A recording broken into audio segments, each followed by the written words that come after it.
This is an excerpt from the book 1984 by George Orwell. To read more, you can buy the book at the link in description. If you like watching our videos, subscribe and hit the like button so we can keep publishing. The war, therefore, if we judge it by the standards of previous wars, is merely an imposture.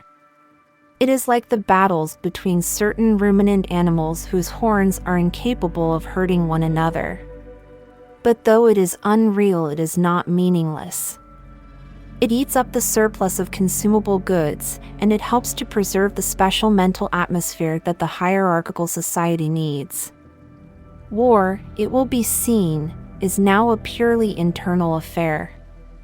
In the past, the ruling groups of all countries, although they might recognize their common interest and therefore limit the destructiveness of war, did fight against one another, and the victor always plundered the vanquished. In our own day, they are not fighting against one another at all. The war is waged by each ruling group against its own subjects, and the object of the war is not to make or prevent conquests of territory, but to keep the structure of society intact. The very word war, therefore, has become misleading. It would probably be accurate to say that by becoming continuous, war has ceased to exist.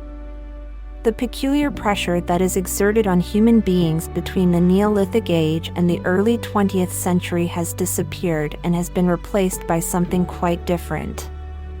The effect would be much the same if the three superstates, instead of fighting one another, should agree to live in perpetual peace, each inviolate within its own boundaries.